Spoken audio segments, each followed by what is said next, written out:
étaient avec des petits coloris, il y avait des jaunes, des rouges, des bleus, des vertes. Et Là, c'est bleu Amigo. celui-là, c'est le même bleu. Bleu, on dit bleu Amigo. Non, on dit bleu Honda. C'est un Bleu Honda. Amigo avait fait. Alors il y a eu deux bleus. Il y avait un celui-là bleu, et un ciel. roi. Ciel, un peu beaucoup plus. Non, c'est celui-là. Le bleu d'Amigo, c'est celui-là.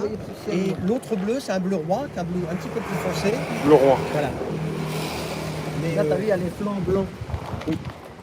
et ce sont les pneus qui étaient à l'époque, c'était des pneus d'époque. Donc j'ai réussi à trouver le même pneu d'époque avec le même dessin d'époque. Tout à l'heure, je commence à vous en parler. Le cinéma a déjà voulu vous approcher pour acheter, pour louer ou vos bécanes J'ai jamais proposé, j'ai jamais eu l'opportunité de le. Il n'y a pas eu d'opportunité. Voilà, ça s'est pas fait. Bon, après, il y en a qui font ça, c'est des loueurs, c'est leur boulot, après ils se mettent sur internet et puis après tout le Ouais, ils ont les relations, les contacts. Ouais. Non, oui, il y a des gars qui rachètent beaucoup de voitures, ils ont racheté les voitures du film Taxi 1, Taxi 2. Il a plein de voitures comme ça. Quand ils font des films d'époque, ils s'adressent également à des collectionneurs. Je sais parce que j'ai des amis belges qui prêtent souvent des voitures. Ah, c'est ça. Ils veulent ils veulent refaire un film des années 70. Voilà, c'est ça. Ils vont chercher des Des possesseurs de Simca 1000, 404, voilà. des Simca 1000, des R8. Voilà. Et là, il y a des collectionneurs qui ont ces pièces et qui les prêtent gentiment.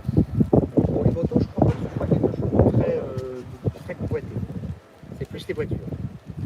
Ouais.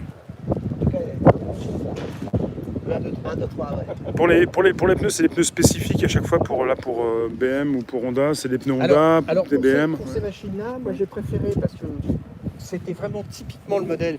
Le K80, je trouve qu'il ne tient pas à la route comme il le tenait dans les années 70, mais il va vraiment bien avec la moto. Celle-ci, dans la mesure où je fais beaucoup de routes et que j'attaque bien, j'aurais pas mis des K80, donc j'ai mis les meilleurs pneus qu'on connaisse pour ces machines, que tous les collectionneurs connaissent bien, c'est le Bridgestone BT45. C'est celui qui marche le mieux. Bridgestone BT45. Voilà, de chez Pour ceux Bridgestone. qui Celui-là, tous les collectionneurs le connaissent. Ouais. Et surtout, ce sont des pneus avec des chambres à air. C'est de plus en plus rare. Ouais. Aujourd'hui, tous les pneus sont sans chambre à air, c'est que tu baisses. Quand il dit le nom, comment tu dis K Dunlop K80. Ouais, et ben, quand on était jeune, on avait 16-17 ans, parce Ouais. que moi, en 76, j'avais 16 ans, c'était Ouais. la 125. Et mes potes, ils disaient, faut que j'achète un K80. Ah bah évidemment. Et là, il m'a fait revenir en 76, vous imaginez, à une Ouais, vitesse. Hein, parce que ce nom-là, je l'ai encore hein, dans la... Si tu avais une moto, il fallait avoir une K80. C'est ça, c'est ça. C'est comme dans les années 70. il fallait avoir- Mais la LT3, c'était les Michelin, je crois. Avec les Michelin. Oui, c'était des vrais savants. Ouais. La LT3, moi j'avais une 125 Motobécane LT3, la coupe avec Spéciale un carénage. Ouais. Bleu, blanc, rouge. Voilà, c'est ça. Et mes copains, ils faisaient beaucoup de cross. Moi, je voulais pas faire de cross. Et pour moi, ça l'abîmait. Après, tu les flingues, des trials, là, tu sais. J'aime bien filmer ce qu'on voit quand on est assis sur la moto, le compteur. Et là, qu'est-ce que ça c'est pour les Alors ça, c'est pour allumer les lumières. les lumières, ouais. Ça, c'est pour les clignotants. Les Ça, c'est le clignotants. klaxon. Ouais, voilà. Clignotant, lumière, klaxon. Voilà. Enfin, oui, à l'époque, c'était très simple. Il n'y avait pas beaucoup d'électronique. C'est manuel. D'ailleurs, aujourd'hui, heureusement, nous avons des Coréens et quelques très bons Chinois. Ouais. Parce que le problème de ces machines, c'est le carburateur. Et on arrive à trouver des carburateurs, des refabrications de carburateurs qui font que ces machines peuvent revivre. C'est très compliqué sinon. Le carburateur, J'ai profité des éboueurs, on va croire que c'est le camion comme ça.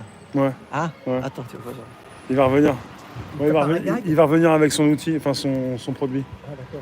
Enfin, et tu sais pas ce que c'est. Enfin, je t'ai même pas tutoyé. Je t'ai dit vous voyez, Michel. Pourquoi je dis tu? C'est super sympa, Michel, vos bécanes. Ouais. Et à l'époque, il y avait pas mal de gens qui allaient travailler avec parce qu'il y avait un carter de chaîne pour éviter de salir le pantalon. Donc il y avait plein de cadres dynamiques. Donc, Ah voilà ce qu'il a on pouvait emmené. l'utiliser comme on veut. Voilà, il a ramené ça.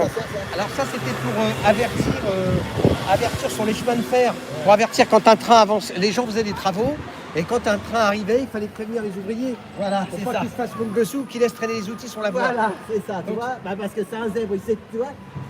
C'est pas tout le monde qui sait ça, hein, tout le monde sait Et ça. ça, on savait que c'était jamais en panne. Quand on va attendre que le camion passe, comme ça, les gens vont voir que c'est le camion qui passe. Voilà. J'ai une autre question. Peut-on se lancer dans l'achat d'un véhicule vintage sans s'y connaître en mécanique? C'est très compliqué. Ouais. C'est très compliqué parce que c'est capricieux. Et il faut savoir que ce sont des moteurs qui ont entre 40 et 50 ans. Donc ça dégoûte très vite.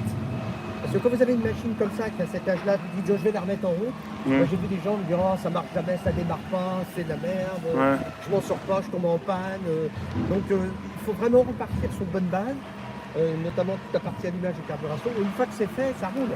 Mais à la base, Il faut vraiment avoir des bonnes, un peu de compétences quand même. Tiens, voilà nos amis Evler.